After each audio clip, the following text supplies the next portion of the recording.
But मुझे लगता है कि जो भी चीज़ें अभी हम सीख रहे हैं ट्रेनिंग के अंदर, उसके थ्रू जो मेरा बेस स्ट्रांग हो रहा है, तो उससे बहुत कुछ यहाँ पे कर सकते हैं। और जो बाकी आगे का हमें गाइडेंस मिल रहा है कि किस तरीके से अपने क्लासेस को भी ग्रो कर सकते हैं अपने स्किल्स के बेस पे।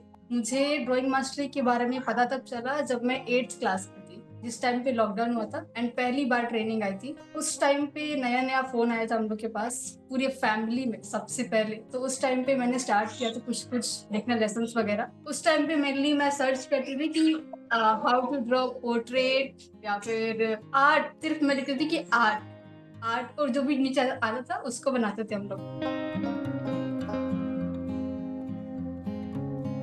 एक दिन अचानक से वीडियो आया, लेसन आया ये ड्राइंग मास्टरी के बारे में। तो फिर मैंने देखा वहां से क्या सीखेंगे, मुझे कुछ पता नहीं था। बस मुझे दिखा कि कहीं से सीख सकते हैं एंड एक गांव में रहकर किसी को अगर कुछ ऐसा मिल जाता है कि हम सीख सकते हैं कहीं से। फिर मैंने सोचा कि करते हैं एंड लॉकडाउन हुआ, स्कूल बंद हो गया, घर पे रह के फिर मैंने कुछ कुछ स्टार्ट किया था उस टाइम पे प्रैक्टिस करना। एंड धीरे धीरे हम लोग ज्वाइन हुए ग्रुप में, लोगों से कनेक्शन बना। बहुत सारे लोग ऐसे मिले जो कि मेरी तरह थे, बहुत सारे लोग मिले जो कि बहुत बाहर से, जो होते हैं ना बहुत शहर वाले लोग, या फिर बहुत अच्छे जो आर्टिस्ट होंगे वैसे लोग मिले। तो उनसे बहुत कुछ सीखने को मिला। उसके बाद धीरे धीरे कनेक्शन बना।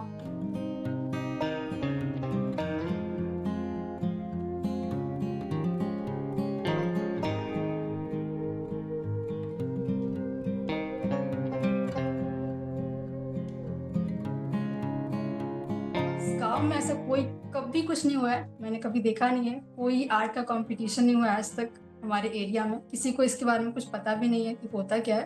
तो थोड़ा सा मुश्किल है यहाँ पे मुझे लगता है कि ग्रो करना एंड लोगों को बताना आर्ट के बारे में। बट मुझे लगता है कि जो भी चीज़ें अभी हम सीख रहे हैं ट्रेनिंग के अंदर, उसके थ्रू जो मेरा बेस स्ट्रांग हो रहा है, तो उससे बहुत कुछ यहाँ पे कर सकते हैं। और जो बाकी आगे का हमें गाइडेंस मिल रहा है कि किस तरीके से अपने क्लासेस को भी ग्रो कर सकते हैं अपने स्किल्स के बेस पे, तो वो सब कुछ भी यहाँ पे मुझे लग रहा है कि अब डेवलप किया जा सकता है एंड ये हम लोग कर सकते हैं। ऐसा नहीं होगा कि कोई और करे तो उनके बाद हम करेंगे। अब वो सोच नहीं है जो सोच पहले थी 4 साल पहले, अब वो बहुत ज्यादा ट्रांसफॉर्मेशन आ गया है। उस टाइम पे अगर मैं देखूँ तो मैं किसी से बात नहीं करती थी, कैमरा को फेस करना तो बिल्कुल भी नहीं। बट अभी बहुत कुछ चेंज हो गया है, बहुत मतलब बहुत कुछ चेंज हो गया है। स्किल्स के बेस पे हुआ है, बट जो बाकी के लेसन है ट्रेनिंग के अंदर, जैसे कि वीडियोस को क्रिएट करना हो गया या फिर जो भी चीजें जितने भी एक्टिविटीज थी उसमें चैलेंज लेना हो गया, तो उन सब के बाद सब कुछ को मिक्स करने के बाद एक ट्रांसफॉर्मेशन आया।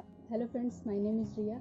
इस वीडियो में बात करने वाली हूँ कि अगर आपके पेरेंट्स आपको आर्ट करने से मना कर रहे हैं तो उस टाइम आपको क्या करना चाहिए। लाइफ ड्राइंग में अभी तक आपने लॉन्ग आवर्स की स्टडी की, जहाँ पे हमने इस तरीके से प्रॉपर सेटअप करके प्रैक्टिस किया। एक एक चीज़ों को हमने ध्यान में रखा, एक एक एंगल्स को, एक एक लाइन को बनाने से पहले हमने सोचा, उसके कम्प्लीटली हमने परफेक्शन पे काम किया, सब चीज़ों को हमने सही किया।